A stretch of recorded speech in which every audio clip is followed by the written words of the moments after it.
destruição. Isso aí é Ou uma seja, tragédia. quem tinha dinheiro guardado em saco de dinheiro, ficou rico. Porque o cara podia comprar muito Exatamente. mais coisas. E Entendeu? como a gente se protege disso? Então, aí nós Dito temos que isso. traçar o cenário. Tem uma Sim. maneira. Aí. Tem que traçar o Existe cenário. uma maneira, Existe. então? Ó, não sei Primeiro, não, eu tô- já tô muito pessimista. quando que isso muda?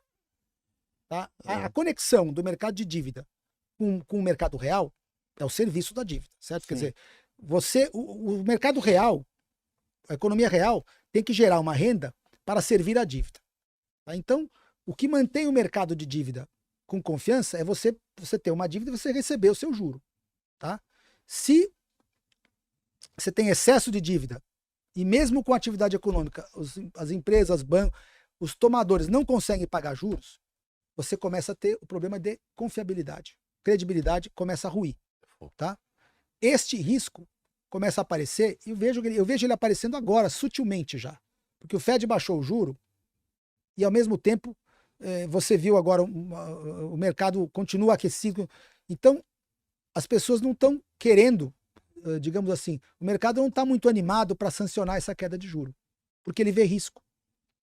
Na outra vez que baixou o juro, a curva longa do mercado caiu também. E o que eu vejo acontecendo agora?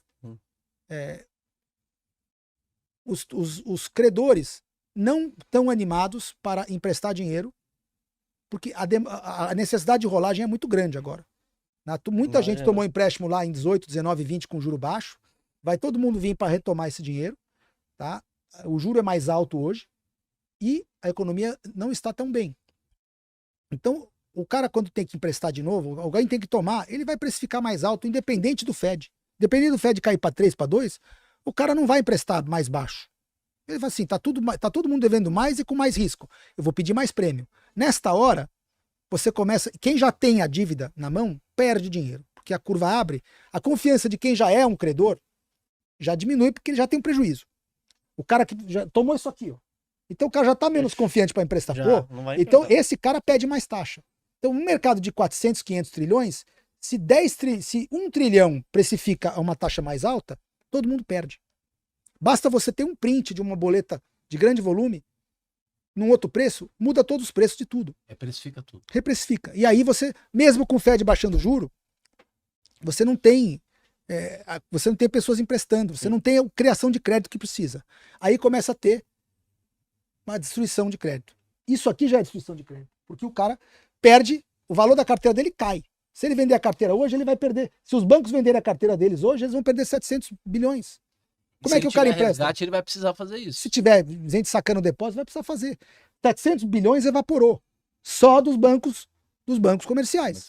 E quanto evaporou de investidor? E quanto evaporou do Fed? Quanto evaporou de quem tinha papel? Muitas pessoas tiveram redução do seu patrimônio.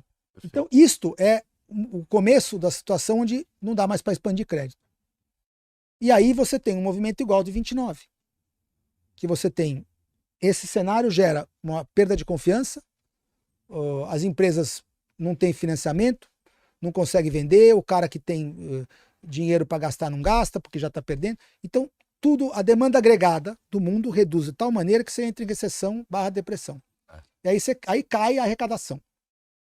Cai a arrecadação dos países, no momento onde os países estão devendo na máxima histórica. O que acontece quando cai a arrecadação e eles precisam financiar? Eles vão a mercado financiar seus déficits no pior momento, no momento que ninguém quer emprestar. O que acontece com a taxa longa? Sobe. Se eu não quero emprestar, eu vou botar minha taxa lá em cima. E se ele precisar tomar, ele vai tomar mais caro. E aí reprecifica. Você gera um problema que a curva não para de abrir. E nesta hora, o Fed pode vir fazer o que ele quiser. Se você tiver uma abertura de taxa de mais 2%, digamos assim. Esse prejuízo aqui aumenta. Se você tiver uma abertura de taxa de mais 2% hoje, é mais não sei quantos trilhões de prejuízo no mundo. Ele pode fazer 1 trilhão de QE.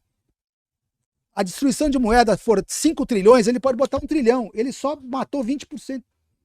E ele vai fazer QE como? Se ele já está com prejuízo. Ele vai fazer injeção de dinheiro comprando título como? Se ele também está com prejuízo. Então chega uma hora que o sistema se inverte e toda a parte virtuosa vira viciosa. E as empresas excessivamente eficientes também acabam tendo problema, porque elas trabalham numa margem muito pequena. Imagina uma JBS da vida que tem 90 bilhões de receita e 1 bilhão de lucro. Entendeu? Aí você derruba a receita dela em 10%. Já tá no prejuízo. Cara, ela quase quebra, porque ela trabalha com uma alavancagem tão grande É. que se você projeta um prejuízo de 8, 9 bilhões em X anos, É. a empresa já Exatamente. tá com Nesse patrimônio cenário, começa então, o que começa a acontecer? Queda de preços, certo? Você tem uma queda da demanda agregada por conta desse parou, o crédito parou e contraiu. Pô, parou o crédito, contraiu o crédito, cai a demanda agregada. Tem menos dinheiro circulando, menos gente comprando, queda da demanda agregada, queda de receita, queda de arrecadação. emprego. Tudo isso aí começa a cair. E aí, isso alimenta, de novo, mais queda nos papéis, mais alta na taxa, mais medo ainda de default, então a taxa de juros sobe porque ninguém quer emprestar. Aí começa a estopar todo mundo. Aí começa a ter chamada de margem, isso tudo começa uma espiral de destruição de crédito. Começa a ninguém pagar ninguém, os créditos em dólar no mundo vão evaporando. Então, o fim do dólar, que todo mundo fala que é o fim do dólar não é isso. Isso é o fim do dólar, só que o fim do dólar dele contra ele mesmo. Não é ele que vai perder valor porque eu vou imprimir demais e ele vai comprar menos. Não, ele perde valor porque ele evapora. É diferente. Imagina você ter 100 dólares no bolso e o teu 100 dólares vale menos porque você não consegue, porque os preços subiram. Agora, imagina você ter 100 dólares no bolso e eu vou lá e tiro ele do seu bolso, agora você não tem mais. Você perdeu o seu dólar, mas não perdeu em relação ao produto, você perdeu porque ele evaporou. Verdade. Então todo mundo começa a dar calote em todo mundo. A destruição do dólar é a evaporação dos ativos em dólar. Porque o dinheiro não é papel, o dinheiro é um crédito. Sim. Se eu tenho um depósito no banco e o banco quebra, o que aconteceu com o meu depósito? Já era. Perdi. Se eu tenho um título da JBS, que eu acho que ele tem um preço lá de 90 a 100, se amanhã a JBS, se o título cai para 20, eu perdi, acabou meu dinheiro. Não tenho dinheiro mais. Então o dinheiro é um ativo financeiro, ele não é papel. E eu sou chamado em margem, aí eu tenho um empréstimo, aí eu tenho que liquidar os meus ativos líquidos, Exatamente. mas eles já valem... Já vale menos. Então, riqueza financeira evapora. E os preços das coisas em termos reais caem também. Sim. Porque você não tem demanda. Então, este é a destruição do dólar. É a destruição de todo o crédito em dólar que não for honrado. Então, a destruição do dólar é isso.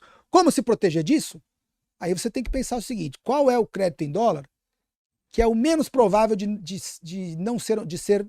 entrar em moratória? Qual o crédito em dólar que é o mais provável de ser honrado? Imagina então qual o maior devedor mundial de dólar. É o Tesouro Americano. O Tesouro Americano deve 30 e tantos trilhão lá de dólar, né? Esse cara vai ter um problema, porque a arrecadação dele cai, ele vai se refinanciar a dívida, vai pagar juro mais alto, vai ele ter um squeeze do mercado, tá? Igual o Brasil já teve, ele vai ter também, isso é inevitável. Caramba. É inevitável, é só ficar olhando a curva longa, é só olhar as curvas de mercado de treasuries que você vai saber quando a curva começar a andar nesse sentido que eu estou falando, é porque está acontecendo. E vai acontecer. Nessa hora, ele começa a ter problemas de financiar a sua dívida. O que ele tem que fazer quando tem problema de financiar a sua dívida?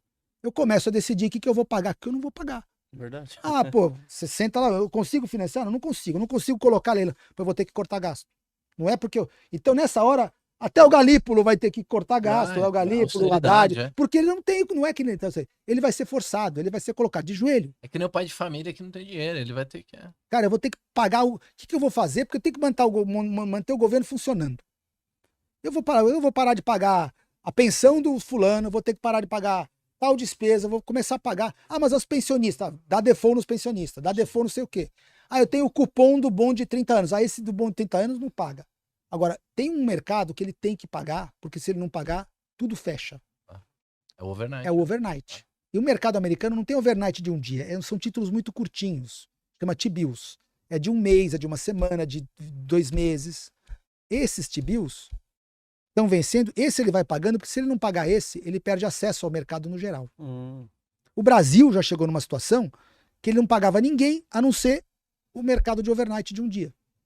O Brasil ficou quebrado na década de 80. Teve moratória externa, teve moratória, um monte de coisa. O ministro era o Marcílio Marques Moreira. Prestava dinheiro para um dia.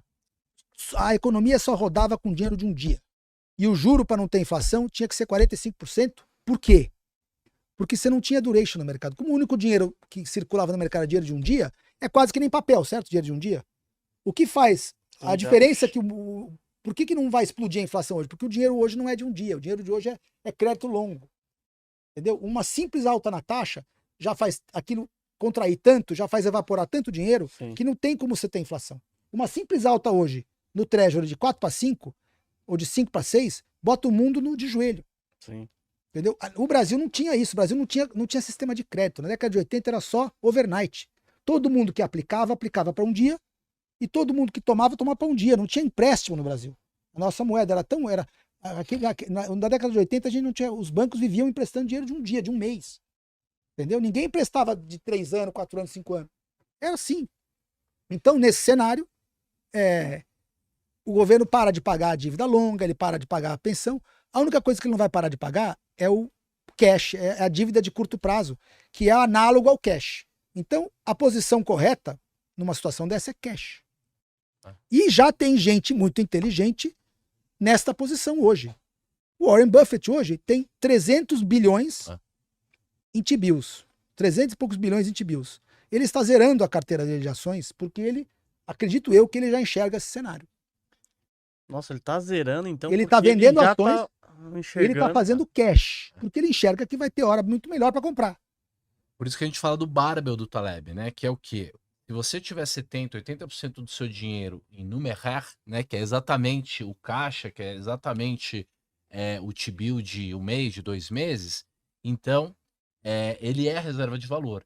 Então, na hora que ele é reserva porque ele é o menos provável de não ser pago. Tá. Porque o governo americano precisa pagar o T-bill ou ele não tem mercado para mais nada. Imagina que se você não pagar a tua conta garantida no banco, conta garantida é aquele empréstimo que você tem que girar todo mês. Sei. Se você não cobrir aquilo, você perde o crédito, você acabou, você quebrou. Você não tem mais Então acesso. ele vai parar de pagar um monte de coisa, mas aquele título ele paga porque senão o mercado fecha.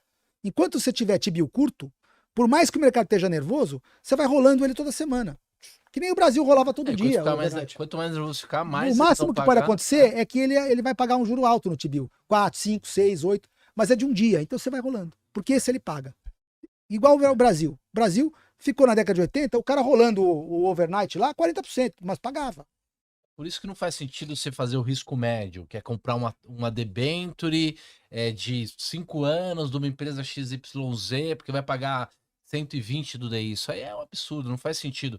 Porque você com 100% CDI ou com 100% da taxa americana, você tem um dinheiro com liquidez diária. Então, se a bolsa colapsar, o teu dinheiro vale... Se a bolsa cai 80%... Porque aí, imagina um mundo de 400 trilhões de crédito, que 200 trilhões de crédito foram remarcados para baixo, ou defaultaram, ou foram marcados ao mercado, perderam o valor. Então, o dinheiro que circula no mundo não é mais 400 trilhões, agora é 200. O que significa? O 200 que circula, que não foi destruído, vale mais. Então, o dólar passa a subir. Ele contra ele mesmo. O dólar bom, o dólar ruim evaporou, o dólar bom compra o dobro. Foi aquele bonde que ele pagou 35 lá quando o Brasil tava mal. Então, por incrível que pareça, por mais que pode ser os Estados Unidos e o Tesouro e o Fed podem ter problema, o dinheiro mais seguro é o título de curto prazo. E só para dar um exemplo, como essas coisas estão agressivas... Exatamente o que ele falou. O dólar em si não é seguro. Ativos em dólar não são seguros. Seguro é o dólar mais análogo ao cash, porque esse é o dólar que vai continuar valendo. Porque eles precisam que tenha valor, precisam manter o valor do T-bill, precisam continuar pagando, senão eles quebram o governo como um todo. Paca lembra, quando em 90 o Collor lá em março fez o calote da dívida, o meu primo, que era operador de pregão, ele falou que todo dia a bolsa caía, abria já no circuit break, no limite de baixa. Ele tinha um negócio... Ele tirou tanto dinheiro da economia, né? E o que acontecia? O carro mais legal daquela época era o Cadete GSI branco, lembra? Conversível. Esse carro custava 70 mil dinheiros lá, na época. antes do confisco. Passou a valer 5 mil, uma coisa assim. 14. Isso foi o quê? Um choque deflacionário. Foi um default. O que o Collor fez? A dona Zélia lá. Sabe todo mundo que tem depósito aí? Vocês não têm mais depósito. Então todo mundo chegou no banco, ó, o que adianta você ter e não poder tirar? Você não tem. E nessa época você trabalhava muito, né? Nessa época eu fui em 1991, eu tinha 18 anos, tava entrando na faculdade. Mas eu me lembro, eu tinha 17, 18, tinha 16 anos ali, em 91. Eu tinha 18 anos em 91. Tava entrando na faculdade. É uma destruição, isso aí é uma, Ou seja, uma tragédia. Quem tinha dinheiro guardado, em saco de dinheiro, ficou rico. Porque o cara podia comprar muito Exatamente. mais coisas com Quem pouco tiver dinheiro, né? T-bill, fica rico. Lógico, tem Vai que ser acontecer de T-bill. novo. Não pode ser depósito em banco, porque eles podem congelar os depósitos. Sim. A única coisa que eles não vão congelar é o T-bill curto, porque eles precisam pagar o T-bill curto Exato. para não perder acesso ao mercado. Então, se você tem um T-bill numa corretora, você está bem. Se você tem depósito em banco, eles podem congelar igual o Collor congelou. Isso vai acontecer, vai ter congelamento, porque os bancos vão ter corrida bancária no cenário desse. E esse E ninguém tipo vai pagar. é fácil acesso nessas corretoras? Sim. É que nem o Tesouro Você Selic tem tesouro aqui. direto lá. É Você Tesouro pode fazer um Selic. Treasury É o Direct. Treasury Direct. Você né? abre um Treasury, faz na internet. É isso mesmo. E tem corretoras brasileiras hoje que tem filial lá fora que você opera. O Bradesco mesmo. Sim, Você opera com a Bradesco corretora lá filho, fora e pumba. Perfeito. Então essa é a melhor maneira que vocês enxergam Para de se proteger disso desse É. crédito Agora, aqui. veja, isso aí tem limite também. Vai ter um momento que você vai ter, no final disso aí, acontece o que aconteceu em 32. Vem alguém com uma ideia para reflacionar o mercado. Eu acho que a reflação no mercado vai vir pelos globalistas, pelos banqueiros, esses caras, porque esses caras nunca perdem. Não. Por quê? Porque ele tem o poder de salvar banco, de emitir crédito, eles têm a credibilidade para vir e falar, vamos impor uma Dizer nova quem moeda. vai quebrar e quem não vai. Eles impõem uma nova. Eles decidem quem quebra ou não. A Lima vai quebrar, não vai me emprestar. O outro Aí, vai. nesse caso, talvez o Bitcoin tenha alguma chance. Vai ter, É. vai ter. Então, Nesse é o só momento. que vai ter uma grande deflação de preço até do Bitcoin. Exato. Por quê? Porque eu falei isso pro 38. É que tem muita gente hoje operando Bitcoin como especulação. Então, ele falou, mas tem 70% dos Bitcoin não estão a mercado. Não interessa. Se 2% negociar para baixo, marcou o preço de tudo. E tem todo o pessoal que está comprado em futuro também, derivativo. Exatamente, né? tem o que tem que derivativo. tá nessa conta. O cara pode ter o derivativo, quer dizer, Tem você que ser o obrigado Bitcoin na a- vista não aconteceu nada. Mas se todo mundo vender no mercado futuro e botar o preço para baixo, só por expectativa, marcou todo mundo. Isso aí é só quem é trader entende disso aí. Você tem, às vezes, pouco volume e você marca para baixo. Então, vai ter uma deflação em preço de tudo que está alavancado. Tem hoje uma quantidade muito grande de gente que opera Bitcoin como diversificação de carteira, grande investidor. Esses caras estão tudo com margem, tudo com... O funding deles é dólar.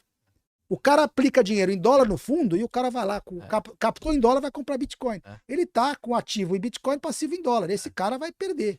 O Michael Saylor pode quebrar. O pessoal acha ele um grande gênio e tal. Ele toma dinheiro em dólar e ele compra Bitcoin. Por enquanto tá dando Não. certo, né? Por enquanto tá dando super certo e tal. Sim. O problema Mas é o até aí, descasamento. em ouro também deu de 2021 É. pra cá, mesma coisa. O Verdade. problema é o descasamento. Se o Bitcoin... Eu até mandei para você no WhatsApp, se você quiser mandar para o Matheus Deixa eu ver. colocar na tela, é aquele gráfico que mostra a Vou mandar aqui pro comparação Matheus aqui. do Nasdaq 3 vezes alavancado com o Bitcoin. Então, digamos que a gente tem um crash e que o Nasdaq cai a 60%. O Nasdaq alavancado 3 vezes Vai cair. vai cair 90%. É. Vai cair 90%. Então, é de se esperar, é possível que o Bitcoin caia 90% se a gente tiver um crash. Sabe qual é a minha tese, Facá? São as puts out of the money do S&P. É bom. Essa é o que eu tô... É a minha tese, é isso que eu tô buscando, isso que a gente chama dos pozinhos, É um né? pozinho pra fazer um hedge de um cenário desse. Eu até tenho um fundo que faz isso. Se o pessoal quiser, ó, Polyface com Y, galera.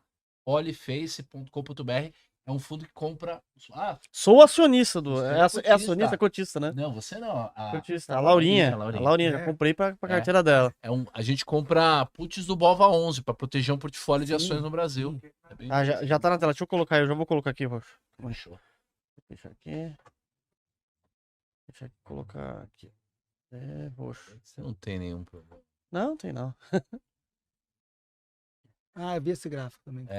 Eita, calma aí. Então, o gráfico vermelho é o Nasdaq alavancado 3 vezes. E o gráfico branco é o Bitcoin. Então, se eles andam igual, e o Nasdaq, se ele cair 60%, uma coisa que é ele 3 vezes, cairia mais ou menos 90%. Nossa, então o Bitcoin ele pode cair 90%? Se tivermos um crash, é de se esperar que ele caia 90%. É de praxe, fala, Roxo. É de se esperar, porque ele tem esse tipo de padrão, né? Porque ele não é protegido da dívida global, ele não é protegido de uma deflação. Dividendo. Ele é uma proteção contra o confisco da moeda, né? Contra os governos. Contra a senha do governo. Então, assim, eu sou tranquilo de ter um pouco de Bitcoin na carteira, porque eu tenho o tal do seguro de carteira, o hedge. Então aí até daria.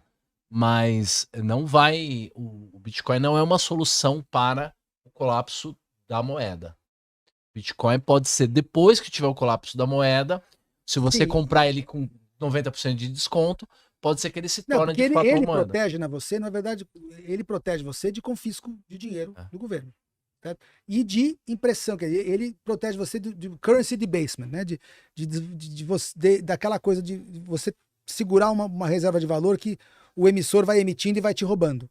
No Sim. Bitcoin não tem isso. Só que hoje ele já está com preço muito alavancado e tem muita gente comprada em Bitcoin, vende com funding em dólar. Então, tudo que tem funding em dólar vai cair de preço. Tudo que tem passivo em dólar para comprar aquilo cai de preço, porque você tem uma chamada de margem, o cara é obrigado a vender para pagar a dívida, o passivo em dólar, que é um contrato futuro de Bitcoin, é isso, é um derivativo, é dólar contra Bitcoin. Então você começa a ter isso, no momento em que o mercado desalavancar através da deflação, essas quebras e tal, eles vão vir com um pacotão. Os banqueiros globalistas vão vir, nessa hora eles vão impor até a moeda deles, a moeda única que eles vão querer. Ó, tá todo mundo quebrado, a gente salva você. É um mas Drex global, né? vai fazer um Drex global. Já que o debate é do Drex, Vocês acreditam que possa ter uma moeda global igual uma CBDC? eles vão dessa querer, daí? vão querer. Vão querer. Imagina o seguinte, a moeda global hoje é o dólar, certo? Sim, é o dólar. Você tem, pelo acordo de Bretton Woods, você tem as trocas cambiais, mas como é tudo fiat, se o dólar for, vai Afinal, tudo. tudo é dólar. Se o dólar for, vai tudo. Se o dólar pipocar, tudo pipoca. Porque todo mundo tem dólar no ativo, pô. A China tem dólar, treasury. O Japão tem, não sei quem tem. Como os Estados Unidos é o déficit do mundo, os Estados Unidos contra o superávit de outros países, é todo mundo preju. E os As Estados moedas Unidos outras precisa ter déficit para poder financiar essa ciranda toda. Como ele é o maior emissor de crédito, ele continua pagando a produção que o mundo fornece para ele na própria moeda. Então ele continua fazendo déficit comercial também. E uma outra coisa, as propriedades do Bitcoin, ela tem uma característica que faz com que ela caia bastante na crise, que é, por incrível que pareça, ele fala, é escasso, só vai ter 21 milhões, mas ele não é elástico. E o fiat e o dólar é elástico. Em que sentido? No sentido de que a dívida aumenta e diminui, Sim. então a base monetária em dólar aumenta e diminui. O Bitcoin só aumenta, não diminui. Então ele é escasso, mas não é tão escasso quanto o dólar. O dólar é mais escasso do que o Bitcoin. Por incrível que pareça, olha essa afirmação. Por quê? Porque como a base é a dívida, na hora que você diminui a dívida, ou você aumenta a dívida e diminui os ativos, você tem um menos dólar. Então você tem uma quantidade menor de dólar. Então o dólar ele aumenta muito na impressão, mas ele também diminui muito e isso ajuda no preço dele, por isso que ele não cai. Vamos fazer um exemplo. O Bitcoin, como não diminui, ele cai. Quanto por cento de dólar tem fundeando, quantos milhões ou bilhões de dólar tem fundeando o Bitcoin hoje?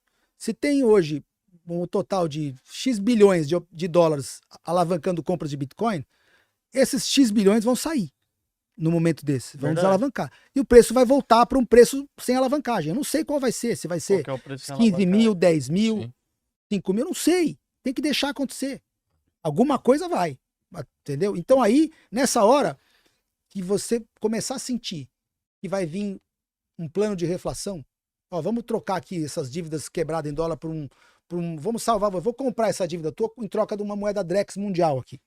É isso que eles vão fazer. Mundial.